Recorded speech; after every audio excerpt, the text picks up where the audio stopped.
Hey guys, and welcome to a new video. Today I want to give you guys an update on the Bleed Bow Gladiator, the basically relic of the past, just a trip back in the past basically. Seeing how a classic original Bleed Bow character performs these days. So I want to take this video to just talk about briefly about the experience that I had in the past 2 days. The character is now level 94, close to or halfway to like level 95, not dying at all. I think in my current version, I think the character is too tanky and too low DPS. If I would just give you, like a brief thing, right?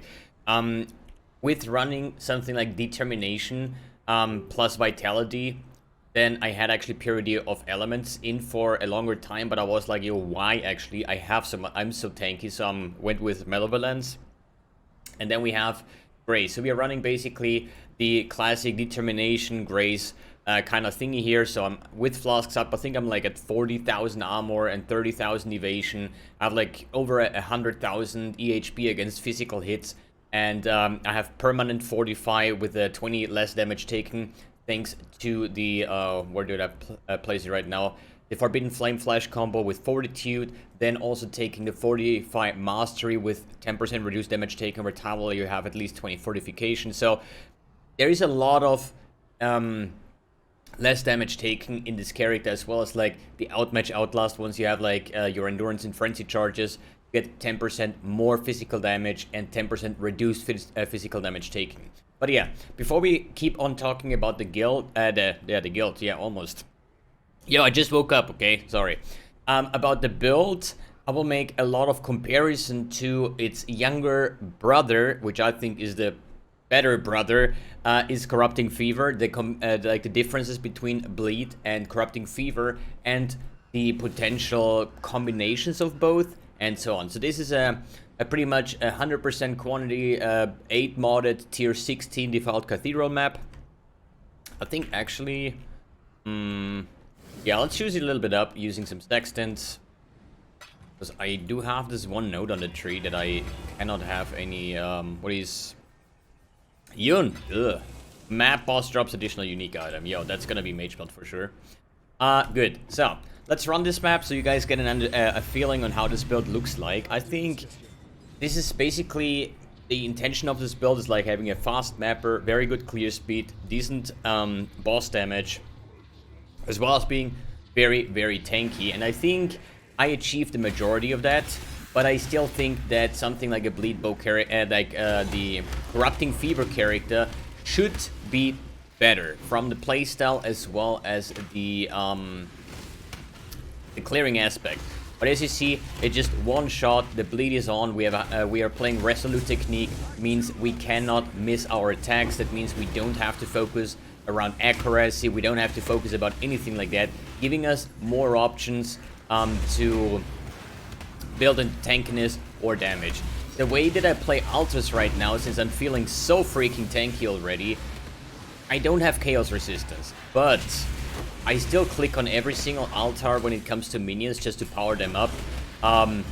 And funny thing is, even though I have like negative 100 chaos res or negative whatever at some point when I'm clicking those altars, and monsters have like, I don't know, 100% physis extra chaos or something, I'm still rarely dying for some reason. So fixing the chaos res would be something on the next point or plan. But as I said, I think the character is getting too tanky, so I would rather invest into more DPS. How to do that, I'm going to show you guys after the map showcase. But as you see, split arrow, we have chain, which means that our projectiles, and this is not a GMP setup, so we have split arrow, proc, swift affliction, chain, brutality, life tap. Life tap, just because I'm testing it out with a foiling Corrupting Fever, this is actually a bad idea. Just, I think it does like 100k damage or something, right? It's not really that strong at all for my current state, right? But overall, I was saying, I do not have GMP, but Split Arrow has so many projectiles. As you see, fires 9 additional projectiles. So I have all these projectiles, and with the chain support, they are chaining 2 or 3 times based on if you have the Awakened version or not. And so I'm hitting, like, with one shot, I can hit up to, like, 27 targets or something like that. But usually, with a Puncture playstyle, you just need to shoot 1 arrow and the boss is dead. The reason why that is Puncture has an insane long duration of bleeds. And thanks to my skill tree, there is things like increased bleed duration, and then I counter that with some faster bleeds. But since the base duration of Puncture is that long, means that my current Puncture lasts for 15.5 seconds. And even though it kind of deals like around 6 million DPS or something right now, one Puncture does about 100 million damage in average over the duration of 15 seconds, that is, right? So you have to always keep that in mind. What is your DPS of the bleed compared to what is the total damage done? Because if my bleed lasts like half a minute and it does like 200 million damage, yeah, it looks good in PUB, right? But you know, you shoot one time and then you wait literally 30 seconds until your 100 million damage or 200 million damage is done. So I always try to keep the bleed around 4 to 5 seconds with Puncture. That is quite hard, but I think my Split Arrow has like a 4 second bleed duration, so that's totally fine. Good. So then here's some more what is it, Mirrod's tablet, and I'm starting to understand how this thing works, and I've been running about 20 or 30 of these Mirrod tablets yesterday, and I'm not gonna lie, I really start to enjoy those. And once you get the hang of it, I think I dropped like 3 divines yesterday just running the Mirrod tablets. It's quite fun, actually, to be honest. So I can definitely recommend. And I was like literally the person that is farming the altars. I always put them together when it comes to mapping, right? And then I throw it into here because there was always like, yo, GG's gonna buff this, they're gonna buff that. So I was like, yo, then I'm probably gonna hold on to it, right? And yesterday I did like 24, and here are some more, yeah, somewhere like 25 to 30 lakes, basically, right? And I really like it. I'm definitely gonna continue farming those until I have no more, just because, yeah, it's actually really good content and good drops as well. As I said, like 3 divine orbs or something. And it's also difficult and challenging overall, but it just feels good, actually, in my opinion. While other than the memories that I tested one yesterday, they were a bit underwhelming, sadly. Anyways, this is not a video about like the Lake of Kalandra or the memories, but I still want to like give you guys an update about what I've been working on, you know, what I'm doing for grinding currency and stuff like that. But obviously, this video is about the Bleed Bow character, so let's move on with this one. So, I want to mention one thing here. I think let's start with the comparison between Corrupting Fever as well as the Bleed Bow. So, I think Corrupting Fever is a better version of playing a physical dot build. I just was about to say a bleed build, but this is the main comparison. Corrupting Fever is not a bleed. Therefore, it's not an ailment. So Corrupting Fever will not scale with things like bleed duration because it's not a bleed, as well as it will not scale with increased duration of ailments on enemies because, as I say again, it's not a bleed, and only bleed is an ailment. The comparison between Corrupting Fever and bleed would be similar to having like poison, which is dealing chaos damage over time, as ailment, and Essence Drain Contagion, which is dealing chaos damage over time. Okay, Essence Drain is not an ailment, poison is an ailment, even though the result of the damage is the same. It's just different ways of scaling it, right? And obviously, builds that have the ailment tag, like bleed, like poison, like ignite, like all these kind of things, you have more options to scale them. But overall, they scale the same in the terms of global physical damage over time multiplier, global damage over time multiplier, but Corrupting Fever is also a spell, which also makes it scale very, very exponentially with level of socketed gems, which is something, or base levels basically, which is something you cannot do with the something like Split Arrow, which is just an attack, right? Good. Corrupting Fever is also something that stacks up 10 times, and overall I would say it still deals more damage. So if I just open my current PUB here, Let's say we have here split arrow, right? This is my 6-link split arrow here with my current setup, and it deals around a good 500,000. This is basically Guardian boss DPS, right? Would you use split arrow against bosses? Not really, but it's a normal thing to calculate your damage against bosses and not against other monsters. So I can say my split arrow is dealing 500,000 damage, and that's super fair enough. As you saw in the map showcase, this was an 8 modded corrupted tier 16 map, right? And you saw the damage is actually good, right? But here's the thing. Sometimes based on map modifiers, sometimes based on like arch nemesis, the monsters that I would actually shoot then with my puncture setup, right? Because it deals like currently like 6.8 million DPS, and actually, quite funny, 100 million damage done with one single puncture, just because it is such an insanely long duration. But the thing is, since Corrupting Fever is a meta build since the past like 3 or 4 leaks, once Grimro made it actually popular, I have to say a top end Tornado Shot Corrupting Fever character has round about 10 to 12 million DPS with Corrupting Fever. That means every single stack of Corrupting Fever will do 1 million DPS. While my split arrow is currently doing 500,000 DPS that cannot stack, because bleeds cannot stack unless you have Crimson Dance. But Crimson Dance is something you can do on like Bleed, Cyclone, something, maybe a barrage setup, even though it sounds crazy. But you need a very fast attack speed to make Crimson Dance good, because in the current version, when I say I have split arrow that has like a 0.42, means I need about 4 seconds to apply all 8 stacks of Corrupting Fever. And for puncture, that's even more unrealistic, because I need like 2 seconds or so to get a puncture shot off, right? So that would make it take me over 10 seconds to get no, actually even more, to get to the 8 stacks. So this is just something for very fast attacking builds, maybe something like Lacerate, maybe something like Cyclone, more of the melee type based characters, I would say. But there is more things to Corrupting Fever in comparison to the usual bleed. So, as we say on the Gladiator's Ascendancy with the Gracious Violence, giving us these very satisfying bleed pop, right? So, only bleeding enemies you kill, deal, like explode, right? They have to bleed.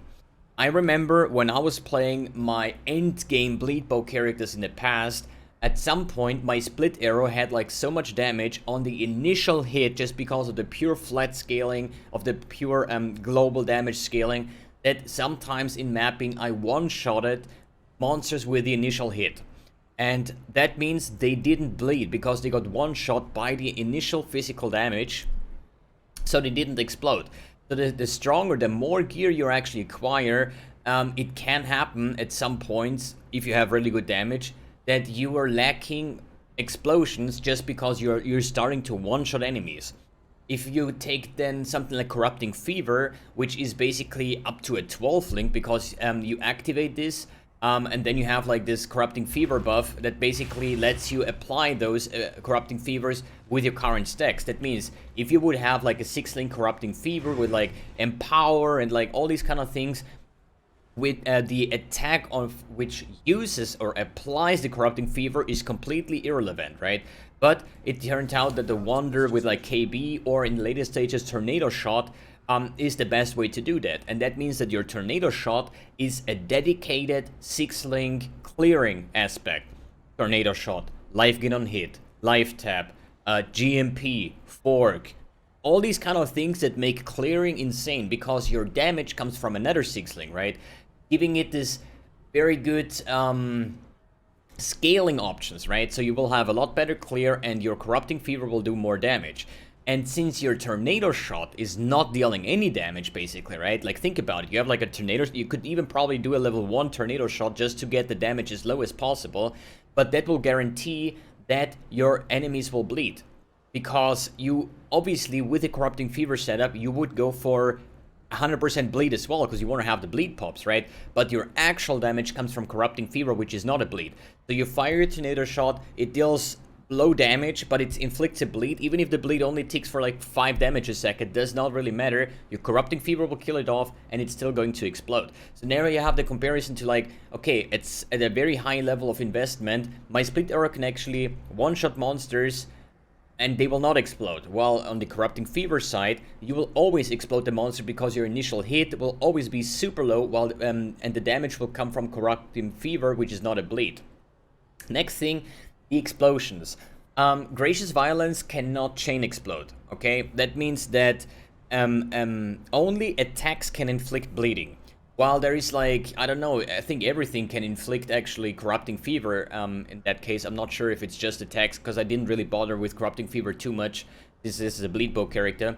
But the Gracious Violence, if it explodes, it's not an attack, okay? So it cannot inflict bleeding, even though you have like 100% global chance to bleed.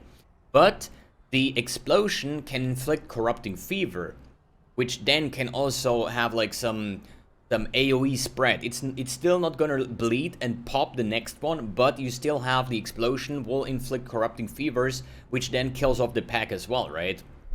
So you have better clearing, more damage for clearing. You have explosions that can actually chain, or at least like proliferate more or less, right? Having a lot more impact on the clearing aspect. So that's why I'm thinking like in Split Arrow version, I don't think it is anywhere close to what Corrupting Fever can deliver you.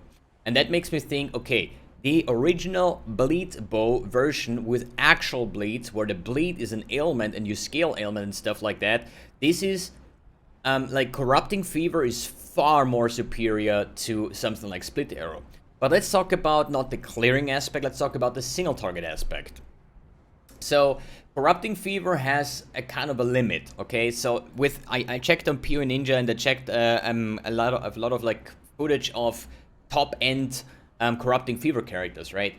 And I would say the top players do reach about 1 million DPS per stack of Corrupting Fever. Corrupting Fever can stack up to 10 times, so you need some fast attack like Tornado Shot, like KB and stuff like that to inflict those bleeds as fast as possible, or these Corrupting Fevers, right?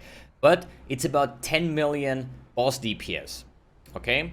So my current Puncture has about 7 mil DPS. But here is the thing, they have like insane endgame gear, while mine is still like, yo, we're day 8 or day 9 of the league right now, right? I'm not saying this is a budget, because I still have like something like an Enlightened 4, I would say like 30, 40 divines invested into character, mainly actually gems and stuff like that, with my Forbidden Flame Flash combo, my Cluster Jewel setup. So yeah, I would say like 40 divines or so investment, but it's not 300 divines investment or even more, right, when it comes to the characters that I'm currently comparing it to. But they are able to reach about 10 million DPS, and for single target, this is kind of their cap as well, okay? Because they don't have something like a Puncture that can scale up to 30, 40 million DPS, which is kind of ridiculous. And that makes me actually wonder if it's not better to run a Corrupting Fever character with an Asylum and Puncture as your single target option. So now there is the problem in that case that you're trying to scale Puncture, which is a bleed, and Corrupting Fever, which is not a bleed. So you have to really pay attention to scale both at the same time with global modifiers. And I think that that since Corrupting Fever is not a bleed, means that you can have a bleed on the target and 10 stacks of Corrupting Fever. So if you would just go for global physical damage over time, like here, global physical damage over time multiplier, you would skip things like here, damage over time for bleeding, because this will only affect Puncture, but not Corrupting Fever, right? So if you keep it as global as possible, maybe I'm not gonna reach like 10 million DPS on Corrupting Fever, maybe it's gonna be like 7 mil, but if I can add another like 30 mil DPS based on Puncture, with a lot of like faster bleeds, for example, like my weapon has, then this could maybe be an alternative to add some more single target to the classical Puncture, Corrupting Fever build. But then I also saw that a lot of people are starting to use Reap as their additional single target. But I didn't want to dig deeper into that kind of story, because in the end of the day, this is my take on reviving, or let's just test out what happened to Bleed Bow Gladiator, a very strong, actually meta build back in the days, and now nobody plays it anymore. And after testing it, I have to say yes, you can definitely do, I would say, the majority of the content. It's a very super fun and fast playstyle. Your split arrow with the chains, they're like popping everything, right? Super good. You have some dedicated single target damage in the form of puncture, so that's definitely a plus on this, and it is like my version is very tanky. Just as an example, so I'm running Grace, Determination, and stuff, so I think like I'm very, very tanky to physical hits, and I'm also have a lot of less damage taken, so I'm not really dying a lot, right? But I would say for my version, I would rather thinking of putting away Grace, for example, then maybe get Iron Reflexes as a possibility to then get like even more armor passively. Then we could to get something like Stun Immunity, and that gives us the option, because we are losing a 50% aura, to use something like Pride. And Pride will bump me from 6.5 million to 10 million, just like this. If you have Pride and you have actually your maximum effect of Pride, right? This will give you also way more options based on damage when it comes to the Watcher's Eye choice, because my current build doesn't even have a Watcher's Eye, right? But then you can use something like Herald of Purity as well. But you need to figure out what is the better balancing, right? I wanted to go for a very tanky character, but I think in my current state the character is too tanky, and I'm thinking of just ditching Grace and going for Pride on top of that, because it's just like such a good damage. And War Banner as well, because War Banner is actually pretty disgustingly strong because of the more physical damage. So yeah, I would say too tanky, could have more damage, which is able or possible to do, but still overall I would say Bleed is not as good as it was. Oh yeah, great, I could have told you that before. But still, it is viable to do a lot of things, but I think Corrupting Fever just has the upper hand in a lot of ways, right? From the damage aspect, from the clearing potential, from like all aspects. The only thing where Bleed would be better is for the pure single target if you play with Puncture and scale it properly. So that's my question for those people that are playing Corrupting Fever with Tornado Shot and a bow. Maybe you guys want to try out a Salem and see how much damage it's doing. Maybe this could be a nice adaptation for the build. But if you have 10 million DPS, you are actually able to do all the endgame content, including the Uber Pinnacle bosses. So there is that, right?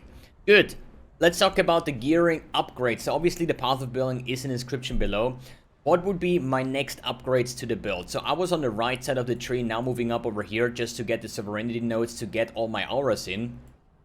And I finally was able to get all the auras in with Charisma over here, with Essence Crafted chest, with the Mana Reservation Efficiency, with that kind of thing here the Mana Reservation Efficiency. So now I'm able to get all these aura in with an Enlightened 4, and I actually should put in somewhere a 1-link War Banner that I have in my PUB, but not in-game, but this actually adds quite a lot of damage, and that's pretty good. But moving forward, I want my character to be spell suppression capped. This is fairly hard to achieve thanks to the nerfed spell suppression nodes. As you remember, Gloves I think had a T1 spell suppression, about 22 spell suppression, perfectly divined I think. Now the max roll is 14. Same on the boots, you had like 20, 22, 23 spell suppression on T1, now it is 14, okay? The implicit, with a perfect implicit on spell suppression, used to be 12, now it is 10.